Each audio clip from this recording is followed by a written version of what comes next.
Break के बाद welcome back. आज हमने बहुत छोटी ब्रेक इसलिए रखी कि शो लेट शुरू हुआ था। सीधी सवाल जवाब की तरफ चलते हैं, नेक्स्ट कॉल लेते हैं। हेलो अस्सलाम वालेकुम अली भाई। जी, अस्सलाम वालेकुम।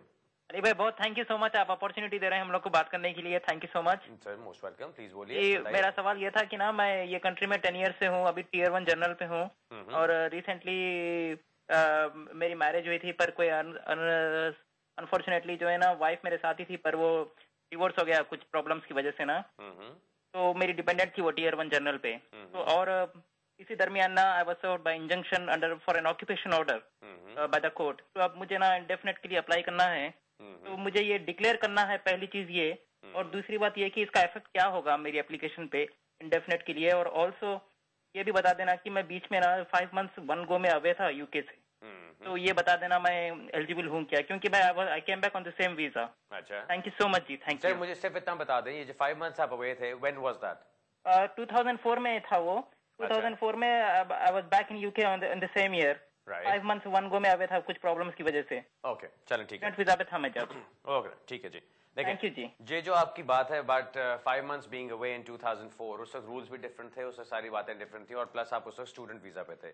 सो अगर आपका वो गैप था भी, so all you need to do is कि जब आप अप्लाई करेंगे, अब आपने बताया कि कुछ प्रॉब्लम्स थी, सो अपने जो आपने वहां जब आप फॉर्म फिल करेंगे, जो सेट ऑफ फॉर्म फिल करेंगे, उसके अंदर सारी वो दी होती है कि जी आपकी एब्सेंसेस कितनी है और किस किस रीजन के लिए हैं, टोटल कितने दिन बनते हैं। सो उसके अंदर वो अपनी एब्सेंसेस डाल के और फिर उसके अंदर एक्सप्लेन करना कि क्या वजह थी, क्या एक्सेप्शनल सिचुएशन थी कि आपको ज्यादा देर बाहर रहना पड़ा। सो वो आपका जो 180 days with in 1 calendar month वाली बात है, उसके अंदर आपको उसको 1 कैलेंडर ईयर जो बात करनी होती है, उसके अंदर आपको क्लियर करना पड़ेगा उस चीज को। सो एक तो वो चीज करना, ज्यादा इंपॉर्टेंटली, मोर इंपॉर्टेंटली जो आपने बात की कि जी जो ऑक्यूपेशन ऑर्डर आपके खिलाफ हुआ उसको आपने डिक्लेयर करना है कि नहीं।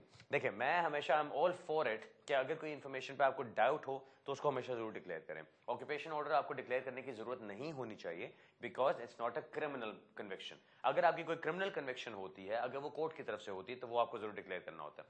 उसके अलावा अगर आपके सिविल मैटर्स के अंदर भी कोई आपके खिलाफ ऑर्डर होता है, या कोई बैंक्रप्सी हो जाती है, या कोई ऐसी चीज होती है, वो भी आपको डिक्लेयर करना होता है। उसके अंदर आपके खिलाफ कोई अगर वो सीसीजेज होती है, वो भी आपको बता देना चाहिए। कहने का मतलब ये कि ये चीज ऐसी नहीं है कि जो आपके केस को एडवर्सली अफेक्ट करेगी, करना नहीं चाहिए, there is no need for it, लेकिन बता देना उसके अंदर कोई बुरी बात नहीं होती। मैं हमेशा ये करता हूं कि जहां कहीं हमें कोई डाउट होता है कि क्या उसको बताने की जरूरत है कि नहीं है, हम बता के उसको एक्सप्लेन कर देते हैं। बिकॉज अगर एक चीज का नेगेटिव इफेक्ट है वो तो साफ नजर आ जाता है, लेकिन अगर उसका कोई पॉजिटिव इफेक्ट नहीं हो रहा, लेकिन फिर भी आपको डर लगता है कि जी ये चीज बताई जाए ना बताई जाए, क्या किया जाए। मुझसे अक्सर क्लाइंट्स पूछते हैं कि जी मैं ये इन्फॉर्मेशन डालूं कि ना डालूं, मुझे डर है कि अगर मैं नहीं डालूंगा तो ये मसला हो जाएगा, वो हो जाएगा। मैं कई दफा कहता हूं कि नहीं डालने की जरूरत, लेकिन वो कहते हैं अगर हो गया तो क्या करेंगे। सो ऐसे सिचुएशन में always put it there, because उसका कोई नुकसान नहीं होता। आप अपनी इंफॉर्मेशन उसमें डालें, अपनी जो आपका 10 ईयर की बेसिस पे आपने अप्लाई करना है उसके ऊपर अप्लाई करें। There should not be any issues. जो आपका सिर्फ 5 मंथ्स वाला गैप है, उसको आपको एक्सप्लेन जरूर करना होगा कि क्या ऐसे एक्सेप्शनल सर्कमस्टांसेस थे जिनकी वजह से आपका ये गैप ज्यादा हुआ। बिकॉज उसके अंदर डिस्क्रेशन होता है कि अगर आपका कोई गैप है भी जो ओवर 3 मंथ्स नहीं हुआ, तो उसको आप कवर कर सकते हो, एंड दैट्स ऑल राइट। उसमें कोई इशू वाली बात नहीं होनी चाहिए। इंशाल्लाह you should be fine. Alright जी, अगला सवाल लेते हैं जी। हेलो हेलो, अस्सलाम वालेकुम जी। जी वालेकुम जी, मैं तारिक बोल रहा हूँ लीड से। जी तारिक साहब, तो आपसे बात पूछनी थी। मेरे एक दोस्त हैं जी, उनकी बीवी और बच्चे ना विजिट के वीजा पर आए थे यूके में अच्छा लास्ट ईयर। जी, तो इधर आके उन्होंने ना असाइलम अप्लाई की ना, जी, तो इमिग्रेशन ने रिफ्यूज कर दी। ठीक तो उसके बाद उन्होंने कोर्ट में अपील की, ठीक जिसके बाद कोर्ट ने उनको असाइलम दे दी थे ना। ठीक, तो अब हम क्या कर सकते हैं? उन्होंने ना कोई झूठे पेपर लगाए थे डोमेस्टिक वायलेंस वगैरह के ना। अच्छा तो क्या अभी मेरा दोस्त वो पाकिस्तान में है जी, वो भी आ सकता है? तो हमारे पास तमाम डॉक्यूमेंट हैं लीगल के, उन्होंने फेक पेपर दिए हैं और असाइलम ली है, हम प्रूव कर सकते हैं उन्होंने झूठ बोला है। तो हम क्या कर सकते हैं? आया हमें सोलिसिटर की जरूरत पड़ेगी या हम खुद भी उनके खिलाफ कर सकते हैं? ओके, चलो मैं आपको बताता हूँ सर। मैं आपको सिर्फ एक बात कहना चाहता हूँ, मैं इसका लंबा जवाब नहीं दूंगा, ना ही ज्यादा इस पर टाइम लगाऊंगा।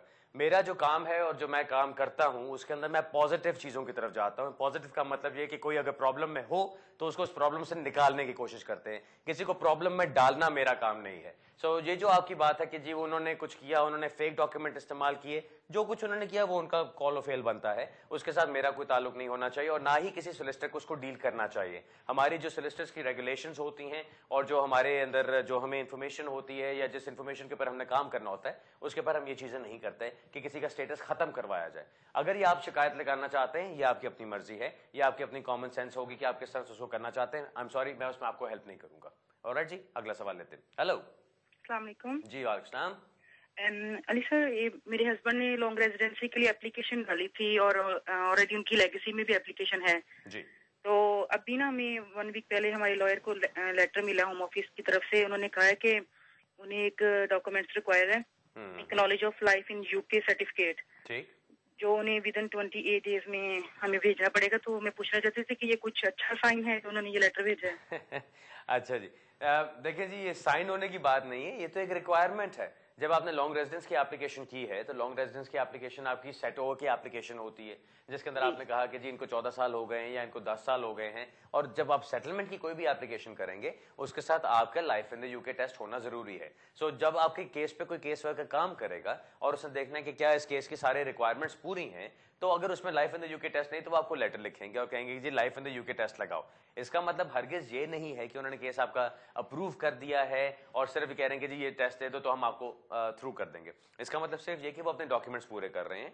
जब उनके पास डॉक्यूमेंट्स पूरे होते हैं फिर वो केस को कंसिडर करेंगे, क्योंकि आप 28 डेज का जो टाइम दिया है उसका मतलब क्या है कि 28 डेज के अंदर आप उनको life in the UK test जमा करा दीजिए। अदरवाइज जो इन्फॉर्मेशन उनके पास अवेलेबल होगी वो उसके ऊपर फैसला करेंगे, यानी कि कर दिया है। आपने life in the UK test जमा कराना है, वो जमा हो जाता है, उसके बाद फिर वो उसके ऊपर फैसला करेंगे कि क्या होना चाहिए इस केस में, इनको स्टेटस मिलना चाहिए कि नहीं मिलना चाहिए। अभी ये सोचना कि ये अच्छा साइन है कि बुरा साइन है बिल्कुल इररेलेवेंट है। ये साइन सिर्फ इस चीज का है कि केस वर्कर ने फाइल देखी है और वो उसके ऊपर काम कर रहे हैं और कुछ भी नहीं। ओके, बेस्ट ऑफ लक जी। अगला सवाल लेते हैं जी। हेलो अस्सलाम वालेकुम। जी अस्सलाम वालेकुम। अली साहब, मैं शहजाद बोल रहा हूँ लंदन से। जी शहजाद साहब। अली साहब, मैं यहाँ आया था स्पाउस वीजे पे, तो 1 साल मैं वाइफ के साथ रहा हूँ। अभी 1 माह हुआ है हम सेपरेट हो गए। तो मेरी एक बच्ची भी है जी। तो अभी मैंने बहुत ट्राई की, पूरी फैमिली ने इन्वॉल्व हुए, लेकिन वो नहीं, कोई राजी नहीं होते मुझसे कुछ भी नहीं। तो अभी वो मुझे यही थ्रेट देते हैं कि हम तुम्हें डिपोर्ट करा देंगे, हम होम ऑफिस को बताएंगे सब कुछ। अच्छा। तो मेरी बच्ची भी है यहाँ, ब्रिटिश सिटीजन है। तो मैं ये से पूछता हूँ कि मेरा कुछ हो सकता है यहाँ, मैं बच्ची से क्या कर सकता हूँ? अगर मैं चला गया तो बच्ची तो मैं पूरी लाइफ उसको तो मिस कर दूंगा, तो कोई हो सकता है मेरा यहाँ रहने के लिए? ओके, चलें जी, गौर से सुनिए जी। बिल्कुल हो सकता है, और एक चीज में नहीं 2-3 डिफरेंट चीजों में हो सकता है। आपने बताया कि आपको वो फोर्स कर रहे हैं, आपको पुश कर रहे हैं, आपको डरा धमका रहे हैं कि आपको डिपोर्ट करा देंगे, आपको वापस भेज देंगे, आपको इमिग्रेशन वालों के हवाले कर देंगे। मेरी नजर में ये आपके ऊपर एक प्रेशर डालने वाली बात है। मेरी नजर में ये डोमेस्टिक वायलेंस का हिस्सा भी बन सकता है। आप डोमेस्टिक वायलेंस, अगर और आपके पास इंफॉर्मेशन है, अगर और आपके साथ चीजें ऐसी हुई हैं, अगर आपको किसी तरह से मेंटली या फिजिकली किसी तरह की अजियत पहुंचाई गई है, कोई प्रेशर में डाला गया है, तो वो सब कुछ डोमेस्टिक वायलेंस का हिस्सा बन सकता है। पॉसिबली आपकी डोमेस्टिक वायलेंस की बेस पे भी एप्लीकेशन हो सकती है। दूसरी चीज, आपने बताया कि बच्ची आपकी यहाँ पे है, वो ब्रिटिश नेशनल है। अब जो हमने कुछ दिन पहले जिक्र किया था एक जिम्ब्रानो केस का, वो भी इसके अंदर एक एलिमेंट आता है कि वो बच्ची की बेस पे आपका केस हो सकता है कि नहीं। अगर वो बच्ची आपके ऊपर डिपेंडेंट है, कोई उसकी नीड्स हैं, कोई फाइनेंशियल डिपेंडेंसी है और एनीथिंग लाइक दैट, तो वो भी एक पॉसिबल केस बन सकता है। तीसरी चीज, अगर आप बच्ची के साथ मिलना चाहते हैं, बच्ची के साथ कांटेक्ट रखना चाहते हैं और आपकी वाइफ आपको नहीं मिलने देती हैं, तो आप कांटेक्ट के लिए अप्लाई कर सकते हैं। उसके लिए आपको फैमिली प्रोसीडिंग्स करनी पड़ेंगी, जिसके अंदर कि आप कोर्ट में जाते हैं, आप जाके कांटेक्ट ऑर्डर के लिए अप्लाई करते हैं कि जी मैं अपनी बच्ची के साथ रेगुलर कांटेक्ट रखना चाहता हूं। उसमें चाहे वो कहे, अगर वाइफ आपकी कहती है नहीं मुझे इससे खतरा है, मुझे डर लगता है, आमतौर पे जो सिनारियो बनता है वो यही होता है कि जी अगर हस्बैंड बाहर है और बीवी बच्चों के साथ घर पर है, तो बीवी की तरफ से इस तरह की सिचुएशन होती है कि नहीं मुझे डर लगता है इससे, ये मुझे मारेगा, ये इसने पहले मुझे मारा था, ये इसने मुझे धमकी दी थी। तो फिर उसकी उस सिलसिले में फिर हम ये करते हैं कि हम कोर्ट से जाके कहते हैं ऑलराइट सुपरवाइज कॉन्ट्रैक्ट दे दो, सुपरवाइज कॉन्टैक्ट का मतलब ये होता है कि कॉन्टैक्ट सेंटर के अंदर टाइम और जगह सेट करने के बाद बच्चे बाप से वहां पे मिल सकते हैं या जो भी सिचुएशन हो। उसमें फायदा ये होता है कि उनको सुपरवाइज भी रखा जाता है, सो दैट जो माँ की बात होती है कि जी बच्चों को नुकसान पहुंच सकता है, वो उसकी बात खत्म हो जाती है, उसकी वैल्यू खत्म हो जाती है। सो वहां पे वो सुपरवाइज कॉन्टैक्ट हो सकता है। थोड़े अरसे के बाद आप कोर्ट में जाके दोबारा दरखास्त दे सकते हैं कि जी देखो पिछले 3 महीने से, पिछले 6 महीने से सुपरवाइज कॉन्टैक्ट चल रहा है, कोई इशू नहीं हुआ, अब मुझे अनसुपरवाइज कॉन्टैक्ट भी चाहिए। तो फिर ऐसा ऐसा वो कोर्ट आपके केस को बढ़ाता जाता है। अब जब आपको कॉन्टैक्ट ऑर्डर मिल जाता है तो उस कॉन्टैक्ट ऑर्डर की बेस पे आप अपने इमिग्रेशन स्टेटस भी बहाल कर सकते हैं, उसको भी ठीक कर सकते हैं। बिकॉज देन आप होम ऑफिस को एप्लीकेशन करके ये कह सकते हैं कि देखो मेरे पास कॉन्टैक्ट ऑर्डर है, ये मेरी बच्ची है जो यूके में है, मैं अगर वापस पाकिस्तान चला जाता हूं या मैं अपने मुल्क चला जाता हूं वहां पे, तो मेरा बच्ची के साथ कॉन्टैक्ट खत्म हो जाएगा और वो आर्टिकल 8 के खिलाफ है। सो मुझे कॉन्टैक्ट ऑर्डर मिलने की बेस पे मुझे यहीं पे रहते हुए स्टेटस दिया जाए, चाहे डिस्क्रिशनरी स्टेटस हो, मुझे यहां पे दिया जाए ताकि मैं अपनी बच्ची से मिल सकूं। चौथी चीज जो आप कर सकते हैं, अगर आप कॉन्टैक्ट के लिए अप्लाई करते हैं और कॉन्टैक्ट ऑर्डर आपको मिल जाता है तो आप वापस जाइए अपने मुल्क जाके वहां से अप्लाई करें for entry clearance. Entry clearance आपको मिलेगी as a person exercising rights of access to a child. ठीक है जी, उसकी बेस पे आप जाके वीजा लगवाते हैं, वो आपका 1 साल का वीजा में लगता है। उसमें आपने दिखाना है कि आप अपने आप को अकोमोडेट कर सकते हैं, अपने आप को मेंटेन कर सकते हैं, यानी आपके पास खुद पैसे हैं अपने आप को लुक आफ्टर करने के लिए। फिर आप यहां पर आते हैं, आप बच्ची के साथ अपना कॉन्टैक्ट कोर्ट के ऑर्डर के मुताबिक शुरू करते हैं। उसमें अब आप बच्ची से मिल रहे हैं, आपकी तस्वीरें हैं बच्ची के साथ, आप बच्ची को खिलौने दे रहे हैं, खिला पिला रहे हैं, जो भी आपका रिकॉर्ड बनता है आपके कॉन्टैक्ट ऑर्डर की रोशनी में, जो उसके नोट्स तैयार हो रहे हैं, जो सारा कुछ आप अपना पूरा मवाद इकट्ठा करते हैं टू शो कि आपका कॉन्टैक्ट कंटिन्यूअसली चल रहा है, आप बच्ची की जिंदगी में एक अहम किरदार अदा कर रहे हैं, आप बाप की हैसियत से बच्ची को पूरी जो उसकी जो गाइडेंस मिलनी चाहिए, जो प्यार मिलना चाहिए, वो सब कुछ उसको दे रहे हैं और आप उसकी जिंदगी का बहुत इंपॉर्टेंट हिस्सा हैं।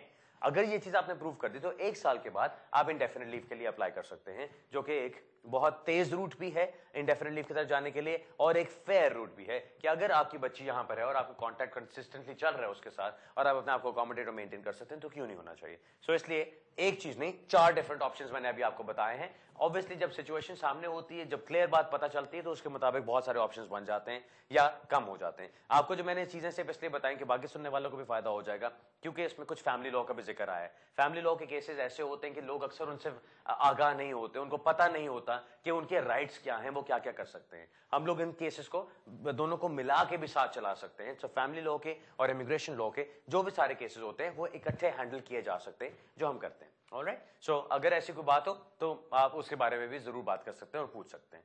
अगला सवाल लेते हैं।